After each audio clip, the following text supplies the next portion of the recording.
Hello everyone, so sorry I'm late. I was just talking to a young man about his business. So today I'm going to be talking about blogging and the 3 keys to blogging that I'm going to share with you to help you get your blogs opened, which is really important, and then to get them read over and over again, because the key to making sales is getting people to open your blogs in the first place. When you come on, guys, if you could say hello so I can see who's here. In fact, it might help if I go on Facebook and put down, where am I? And open it up on Big Me Uppers as well, so I can see that you're messaging me. Oh, there we go. Okay. Oh, here we are. Hello. So say hello in the chat box, please, so I know who's on here. And you all know that I absolutely love a blog. In fact, as soon as I finish talking to you, I'm off to write my blogs. For today, it's Leanne. Hello, darling. But I'm going to share with you, I don't think I've ever shared this publicly before. I did it in my blogging workshop. And obviously I shared it with my one-to-one clients. Leanne says hello. But I'm going to share it with you guys today. 3 keys to blogging. There's actually 5. But to get all 5, you have to join the Dream Life Academy. But I'm going to share 3 of them with you. If you only do these 3, guys, you're going to get more opens, trust me, and make more sales. Because PTs in particularly, and people in the fitness arena, let's just say that you tend to overdo one of them. In fact, you only do one of them, and you need to give yourselves a bit more depth. So I'm going to be sharing that with you. I'm just writing them down so I don't forget what they are. Like I say, there are 5 key elements, and it's kind of layering on top of your blog. Just so you know as well, the Dream Life Academy, we have 4 places left. It's going to sell out, hopefully today, because there's 7 people that have said they're going to buy, but they just haven't pushed the button yet. So you better be quick if that's one of you to get it. And blogging is the 4th and final module that we're going to do at the end of the year. So it's a year-long program.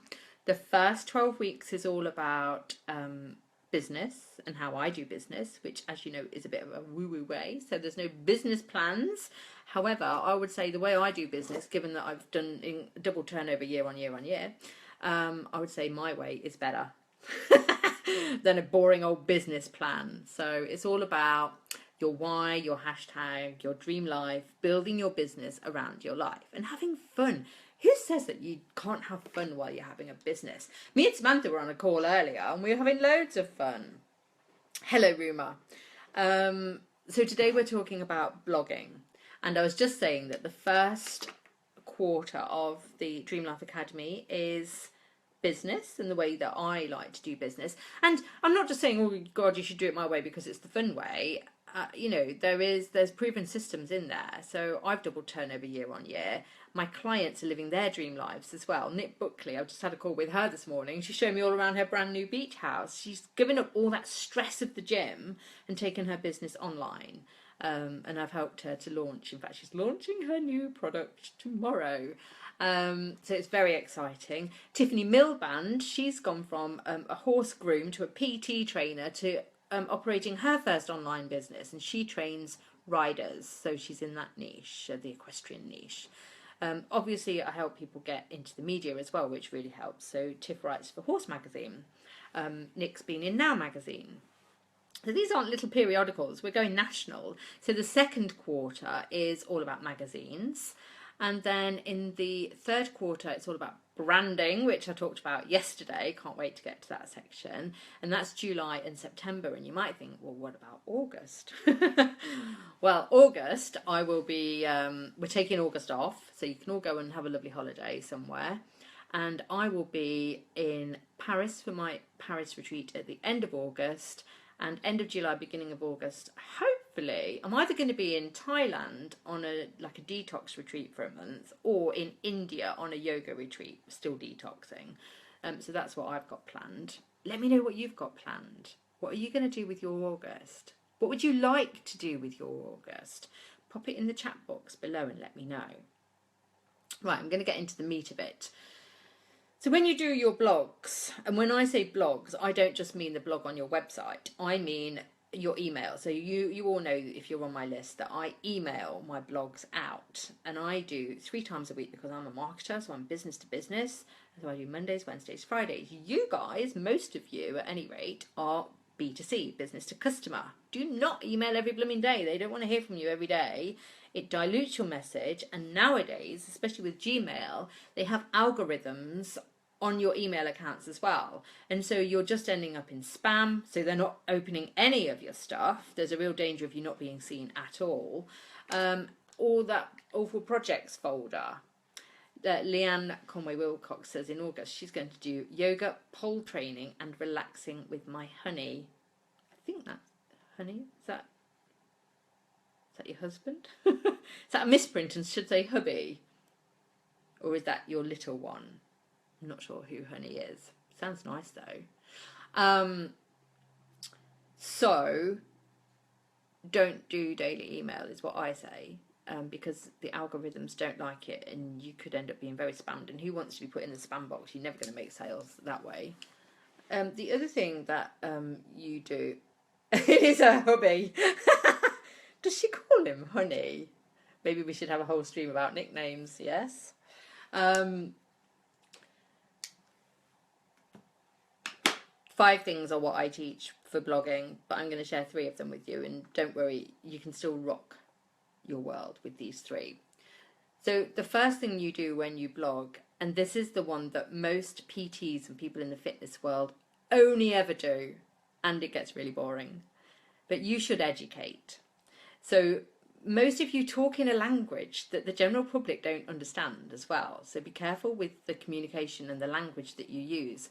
Most people do not understand what BMI means. I know you know what it means, but they don't know what it means. They've heard about it in the news, but they don't really know what it means. They don't know what's the heart one? Coronary heart condition, CHD, coronary heart condition. They haven't got a clue what that means. So don't speak in PT language. Every profession is guilty of it. There's legalese, what lawyers speak. I speak in journalese. I talk about copy, and everyone's like, "What's copy?" It's just the written word.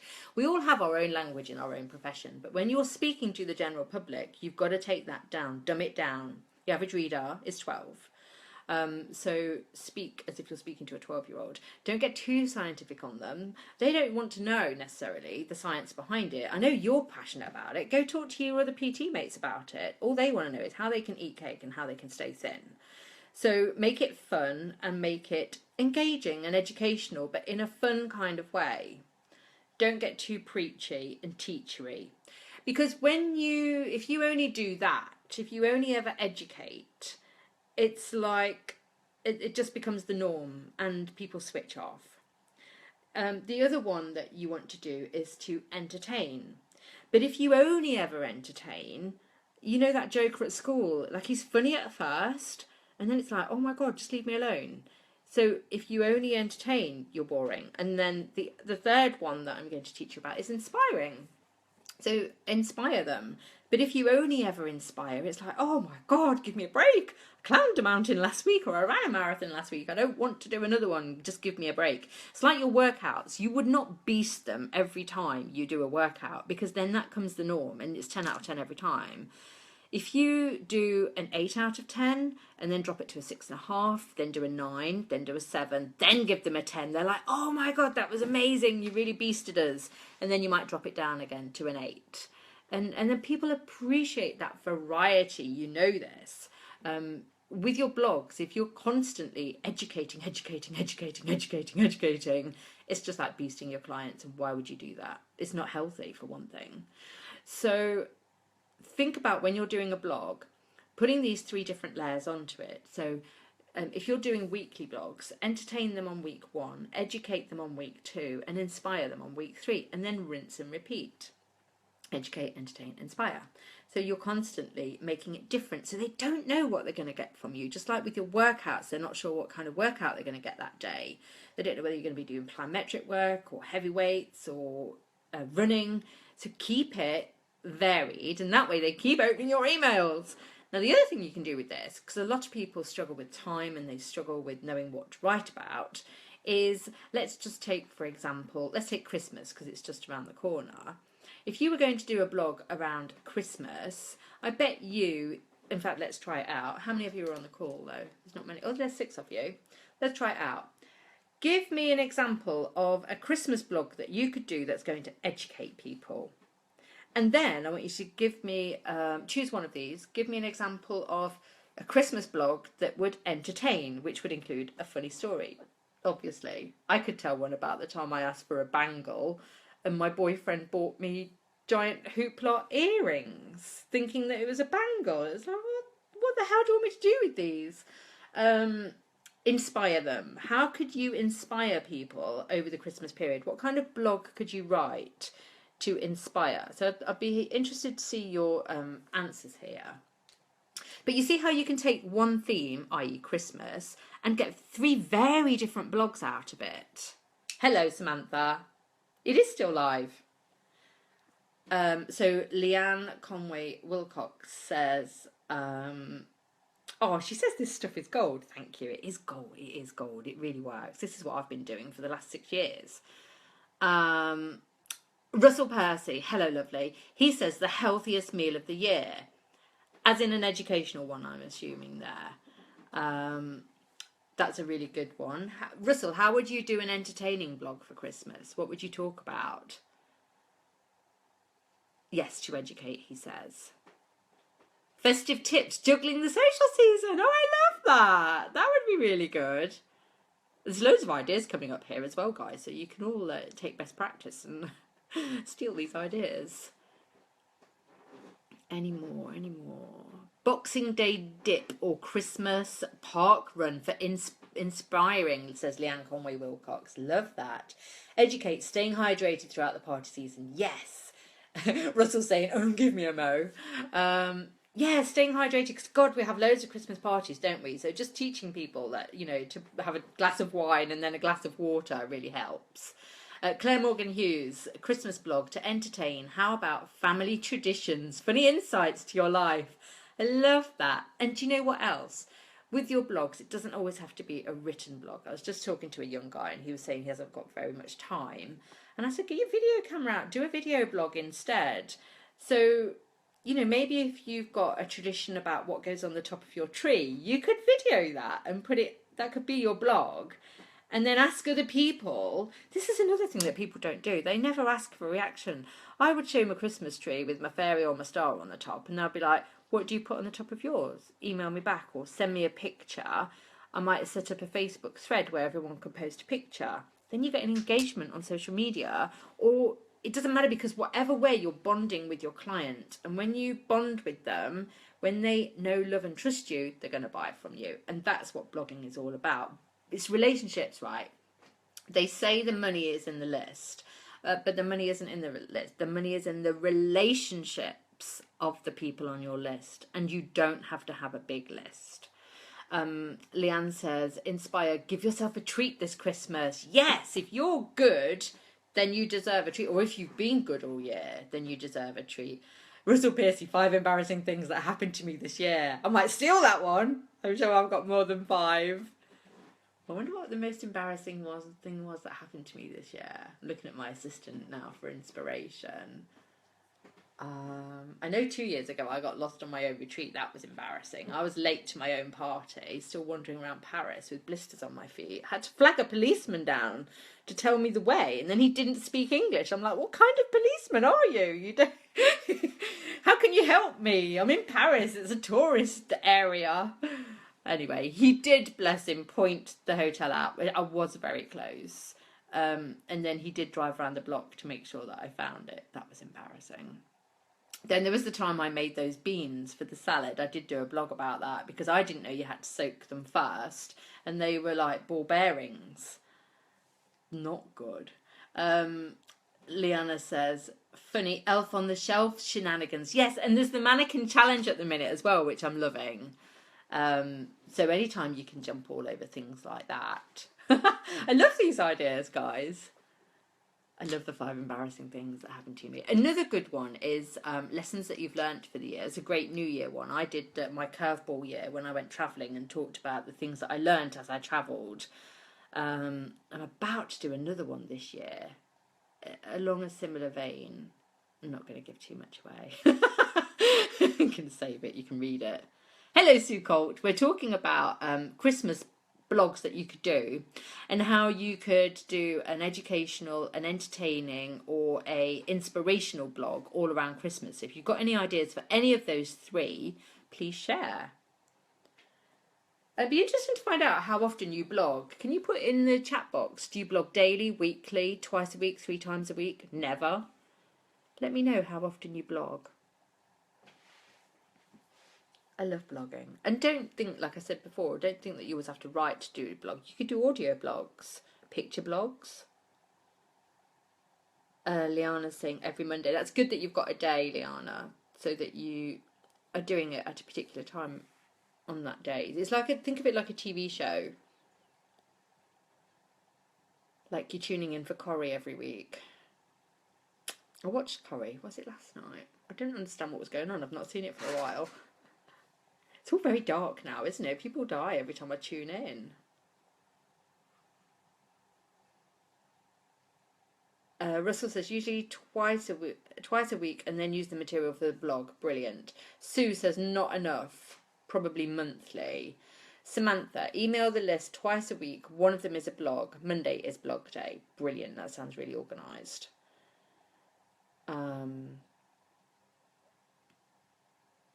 Leanne says, hashtag motivate Monday, workout Wednesday, foodie Friday. Love that. You've got a different theme for each one. I love that. Hello, Kelly Ravenscraft. Rumour, 5 days, but we'll be adjusting after this. Very helpful. Good. 5 days is a big commitment, Rumour. How on earth do you find time? That's another thing with you guys. You know, a lot of these people that email daily, they're marketeers, and so that's what they do. That is their work. You guys are out training people. Claire Morgan Hughes, 3 times max, but mixing it up moving forwards. I'm the same themes as Leanne. How funny. It's because you both work with me.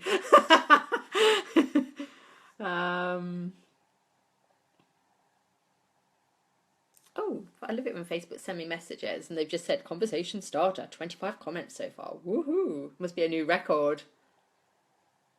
So if you want to join the Dream Life Academy, I keep forgetting to pitch. I'm rubbish, aren't I? No, I'm not rubbish because I've nearly sold out. I just don't like the hard sell. Yeah, if you do want to join the Dream Life Academy, must remember to pitch, then do it. There's only 4 places left and you get to learn all this stuff. Oh, Russell says, got to run. Thanks for this. Love your videos. Thank you. I'm going to keep doing them after I've finished. Somebody trying to ring me. Don't want people ringing, do we? We're not in the middle of our show. Yeah, I'm going to keep doing these videos, not as often because I'm doing daily at the minute. I'm going to do them twice a week on a Tuesday and a Thursday at lunchtimes because I'm usually around at lunchtimes because I'm just working mornings at the minute. Liana says, I do live videos in my group Mondays, Wednesdays, Fridays. Does that count? Yeah, live video could also be a blog. I love this. Right, guys, I think we shall leave it at that. I'm going to go for a walk over the fields because I've been cooped up the last couple of days. It's been so rainy and horrible. I've not really been out on any of my big walks. So this afternoon I'm making up for it and I'm going to put my woolly hat on. It's not raining, it's just cold. I'm going to put my woolly hat on, probably my wellies, and I'm going to go trekking over the fields. But on the path, there's like a path, and then round this village and then back up again. It's quite a long walk. So I'm going to take my assistant with me. Caroline Newman, you're late again. Detention. Bless you, God love you. You must have just raced in from a class with a lot of young children, I would imagine. So follow it on the old the playback, Caroline. Some good tips in here, hopefully. And if you want to come and learn how to do blogging and earn money with me next year, jump on the Dream Life Academy. That's it, guys. I'm going to tune out and I'll see you all tomorrow, where I am checking up on you tomorrow to see if you did that exercise that we did for the business one. Caroline says, sorry, that's all right, I forgive you. Forgive you, squirrel. I'm going to check if you did the exercise from the business module where you had to put the alarm clock on, and every 2 hours stop and see what you were working on, and if they're in the £10, £100, £1,000 or £10,000 column. So bring your paper with you tomorrow, bring your homework, and we'll do some catching up and see how that was for you. Until tomorrow, I shall see you later, guys.